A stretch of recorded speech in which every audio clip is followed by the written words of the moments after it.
In the first fight, we have Quillan Salkilld versus Yanal Ashmouz. Salkilld is 25 years old, 8-1, 5-0 in his last 5 fights, coming off a TKO win 3 months ago. Salkilld lands 5.68 significant strikes per minute, absorbs 4.18, he has a 67% finish rate, and is a -210 favorite. Yanal Ashmouz is 30 years old, 8-1, 4-1 in his last 5 fights, coming off a decision win 8 months ago. Ashmouz lands 2.94 significant strikes per minute, absorbs 4.54, he has a 67% finish rate, and is a +175 underdog. We have 2 strikers. Salkild's on a 9-fight win streak. Ashmouz is on a 1-fight win streak. Salkilld will enjoy a 6-inch reach advantage. I think this would be a really tough test for Salkilld, as Ashmouz is a really tough, powerful guy. Ashmouz usually gives up size at lightweight, but it's just an absolute dog. Salkilld is much more of a volume striker that has some submission ability as well. Ashmouz definitely has been in there with the better competition in Sam Patterson and Chris Duncan. I like Salkild's volume, but I think Ashmouz is a very live dog here. Salkilld would be the more technical striker, in my opinion. Ashmouz will need to make this more of a brawl, but with his low output, it doesn't seem to be like that's his style. If the fight goes to the ground, I don't see either guy really having an advantage. I think Ashmouz's experience can make things really tough for Salkilld, but I'm gonna go with the youth and go with Quillan Salkilld to get it done. What's up, everybody? Crossover MMA back in here for another video. Now let's get back into UFC 316. In the next fight, we have Joosang You versus Jeka Saragih. You is 31 years old, 8-0, come off a TKO win 5 months ago. You lands 4.50 significant strikes per minute, absorbs 3.20. He has a 50% finish rate. Jeka Saragih is 30 years old, 14-4, 3-2 in his last 5 fights, coming off a win 7 months ago. He lands 2.73 significant strikes per minute, absorbs 2.21. He has a 72% finish rate. You is a technical striker, but he's untested against UFC level competition. Saragih is lower output, but he does have some power, as 9 of his 14 wins come via TKO. He also is a submission threat, so he's a very dangerous guy. You is undefeated and making his UFC debut. There's very little info out there about him. With that said, Saragih lost to Anshil Jubilee, the fighter from India. I know this is MMA math, but fight me. Based off that fight alone, I'm gonna go with Joosang You. In the next fight, we have Ariana De Silva versus Wang. De Silva's 31 years old, 17-10, 3-2 in her last 5 fights, coming off a submission loss 6 months ago. De Silva lands 4.04 significant strikes per minute, absorbs 3.87. She has a 37% finish rate and is a +200 underdog.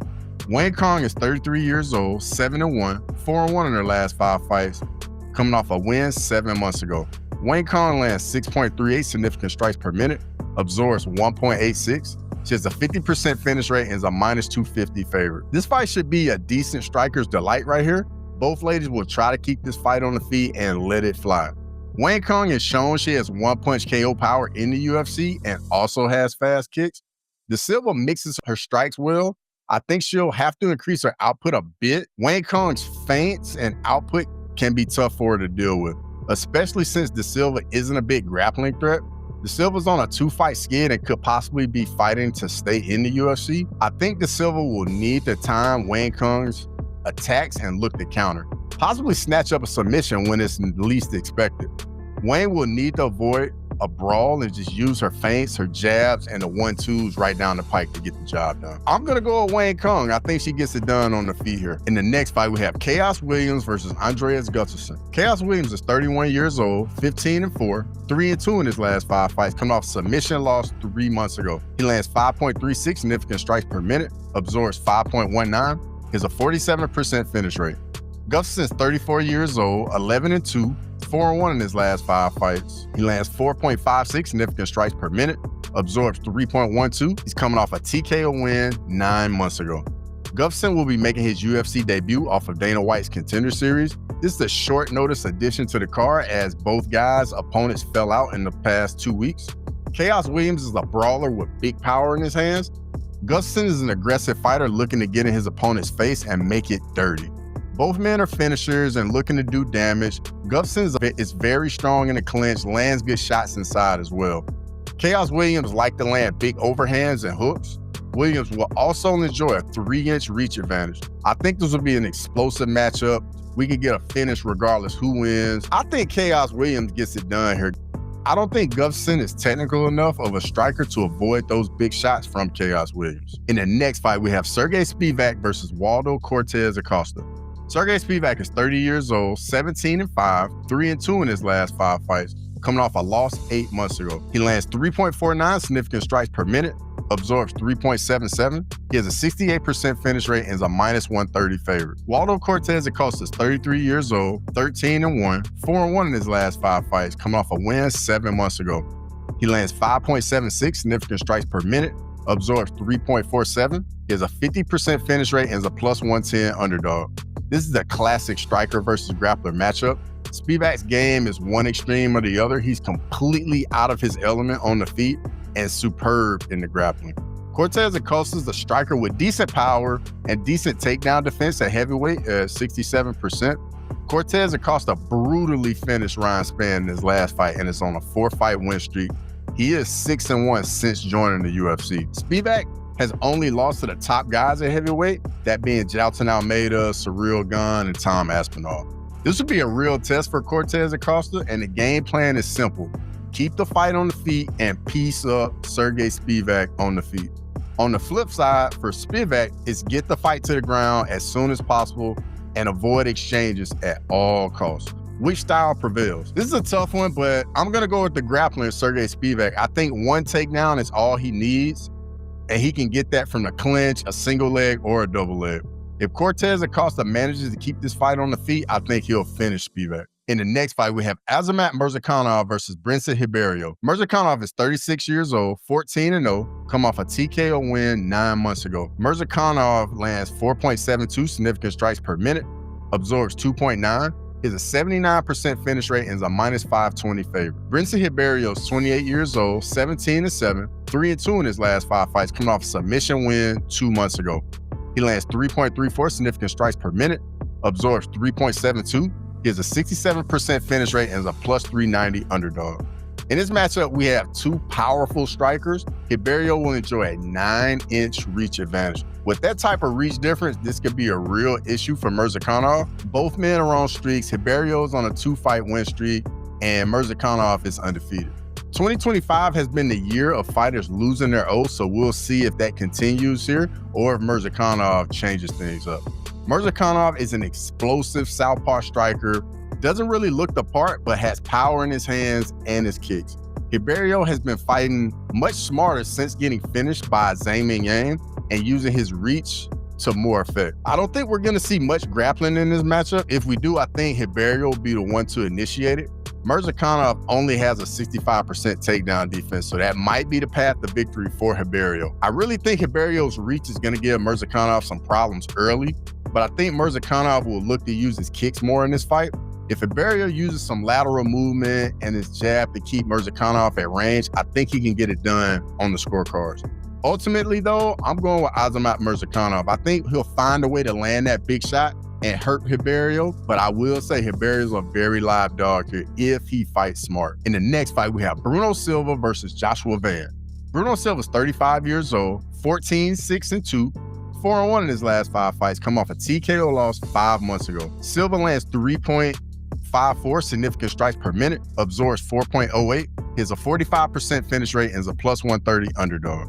Joshua Van is 23 years old, 13-2, 4-1 in his last 5 fights, come off a decision win 2 months ago. Van lands 8.1 significant strikes per minute, absorbs 5.24, has a 53% finish rate, and is a -155 favorite. This fight should be really fun at flyweight. It's the UFC veteran versus the young, hungry next generation. Silva's closer to the end of his career than the beginning, but he's still a quality fighter that's been in there with Manel Kape and Tagir Ulanbekov. Van has been super active since joining the UFC. He had 4 fights in 2024, and this will be his 2nd fight in 2025. Silva has solid power at flyweight and tends to brawl in his fights. Van is a volume striker with some solid power as well. I think Silva should look to use some grappling, but Van's sprawl and brawl style could make that very difficult. Silva tends to slow down as he has 3 losses past the 10-minute mark. Silva's path to victory for me is overwhelming Van with volume and just look to brawl. Possibly get a takedown amidst the chaos and look for a submission. Van's path to victory will be his takedown defense, volume, and his movement. Ultimately, I'm going to go with the youth and activity of Joshua Van to get it done. In the next fight, we have Vicente Luque versus Kevin Holland. Vicente Luque is 33 years old, 23-10-1, 2-3 in his last 5 fights, coming off a submission win 5 months ago. Luque lands 5.05 significant strikes per minute, absorbs 5.22, is a 59% finish rate, and is a plus 180 underdog. Kevin Holland's 32 years old, 27-13, 2-3 in his last 5 fights, coming off a decision win 2 months ago. Holland lands 4.19 significant strikes per minute, absorbs 3.1, has a 55% finish rate, and is a minus 218 favorite. In this matchup, we have 2 strikers that are opportunistic submission threats. Holland is a long, rangy striker that will enjoy a 5-inch reach advantage. Luque is a striker that likes to mix things up and make things just a dogfight. Going into Luque's last fights against Themba Gorimbo, I wasn't really sure if we would get the same guy after the brain bleed. Well, we found out quickly he is still that guy as he finished Themba Gorimbo in the first round. Kevin Holland also answered some questions in his last fight. He was on a 2-fight skid before winning a comfortable decision against Gunnar Nelson. Luque is a high output striker that looks to hurt his opponents, but score points if he can't land the big shot. And he'll definitely bring the fight to Kevin Holland.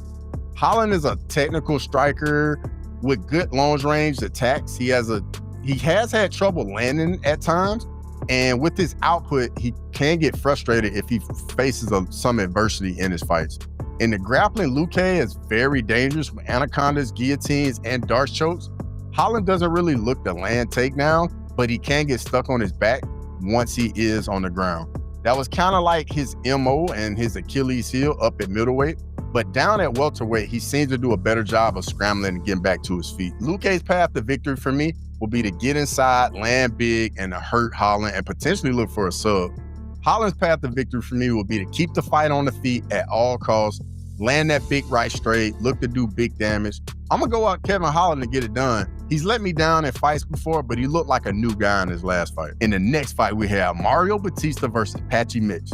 Mario Batista is 31 years old, 15-2, 5-0 in his last 5 fights, coming off decision wins 7 months ago. Batista lands 5.58 significant strikes per minute, absorbs 2.97, is a 53% finish rate, and is a minus 135 favorite. Patchy Mix is 31 years old, 20-1, 5-0 in his last 5 fights, coming off a decision win 1 year ago. Mix lands 3.5 significant strikes per minute, absorbs 2.5, is a 71% finish rate, and is a plus 110 underdog.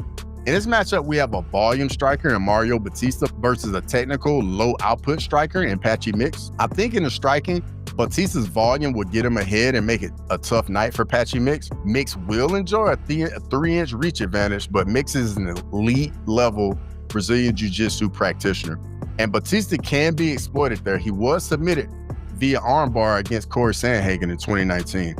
Batista only has okay takedown defense at 67%, so this could be a path to victory for Patchy Mix.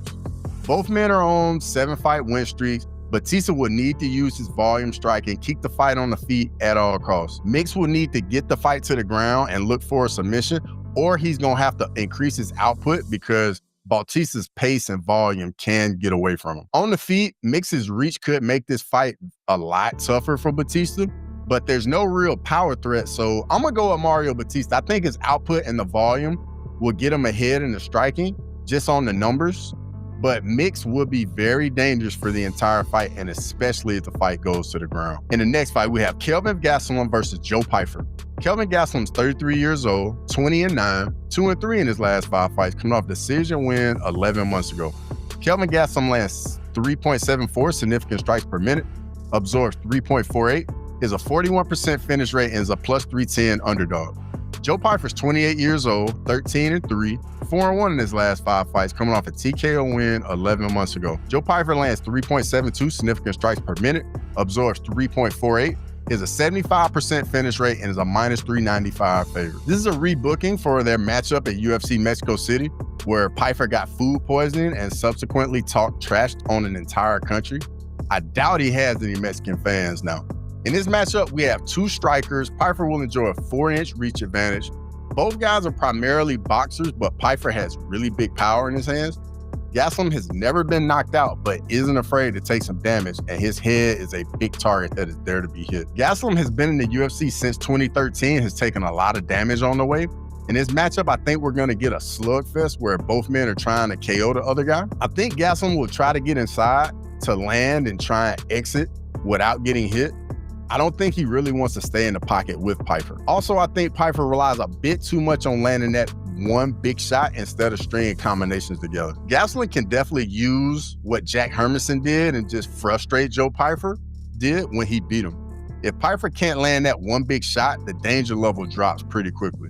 Gastelum has to force Pyfer to overextend and look to counter when he does. Pyfer on the flip side will need to look to land combinations to open up Gastelum and to land those big power shots. I think this fight could potentially be tougher for Pyfer than many people think if Gastelum fights smart. Ultimately, though, I'm going to go with Joe Pyfer. I just think Gastelum will do a decent job of avoiding big shots, but I think he'll fly too close to the sun one time too many, and Pyfer will land that big shot that hurts Gastelum and changes the entire momentum of the fight. Gastelum needs to be perfect for 15 minutes, and Pyfer just has to be right for 1 second. In the co-main event, we have Juliana Pena versus Kayla Harrison. Juliana Pena is 35 years old, 13-5, 3-2 in her last 5 fights, coming off decision wins 7 months ago. Juliana Pena lands 3.25 significant strikes per minute, absorbs 2.53. She has a 50% finish rate and is a plus 455 underdog. Kayla Harrison's 34 years old, 18-1, 4-1 in her last 5 fights, coming off decision wins 7 months ago. Harrison lands 4.87 significant strikes per minute, absorbs 1.19. She has a 68% finish rate and is a minus 625 favorite. This is the long-awaited title fight for Kayla Harrison. Will this be her coronation, or will Juliana Pena spoil the party? So for starters, Pena will enjoy a 3-inch reach advantage. Neither lady is much of a striker. Pena does have a solid jab. Harrison pretty much just occupies her opponents on the feet, but is looking to get the fight to the ground with her judo background. Pena wins her fights just by being as tough as a $2 steak. She showed decent fight IQ in her win over Raquel Pennington. Pena just does not go away. She's there, and that is exactly why she's the champion. Kayla Harrison is a 2-time gold medalist in judo, and she fights to her strengths. She's very physically imposing and physically strong. She's very powerful in the clinch with her trips and her throws. Once on top, her physicality is usually too much for her opponents. Larissa Pacheco showed that if you can defend the takedowns and even get a takedown on Harrison, you can drag her into deep water and you can beat her. I'm not sure Pena has the size and the strength to do something similar, but we have seen it. I think Pena is going to walk forward and try to get in Harrison's face. Pena isn't a fighter that really can win off the back foot. She's a tough cookie and fights accordingly. I just think Pena will need to stay out of the clinch, as that's Harrison's wheelhouse, and not allow Harrison to back her up against the cage. Harrison on the other side will need to use her size, back Pena up against the cage, get her in the clinch, and once they're allowed an Olympic level judo skill to show itself, and just start trying to get that takedown and then imposing her will on Juliana Pena. I would love to see Pena take Harrison in deep water and test her like Larissa Pacheco did, but I don't think Pena's big enough to deal with the size and strength of Harrison, so give me Kayla Harrison to get it done. Before we get into the main event, make sure to like the video and subscribe for more content. In the main event, we have Merab Dvalishvili versus Sean O'Malley. Merab Dvalishvili is 34 years old, 19-4, 5-0 in his last 5 fights, coming off decision win 4 months ago. Merab lands 4.36 significant strikes per minute, absorbs 2.51. He has a 17% finish rate and is a minus 310 favorite. Sean O'Malley's 30 years old, 18-2, 3-2 in his last 5 fights, coming off a decision loss 8 months ago. Sean O'Malley lands 6.7 significant strikes per minute, absorbs 3.48. He has a 65% finish rate and is a plus 250 underdog. Merab is coming off his first title defense against Umar Nurmagomedov at UFC 311 in January. Merab has one of the greatest 5-fight stretches in bantamweight history. He's beaten Jose Aldo, Peter Yan, Henry Cejudo, Sean O'Malley, and Umar Nurmagomedov all back-to-back. Sean O'Malley's coming off his loss to Merab 8 months ago and a hip surgery as well.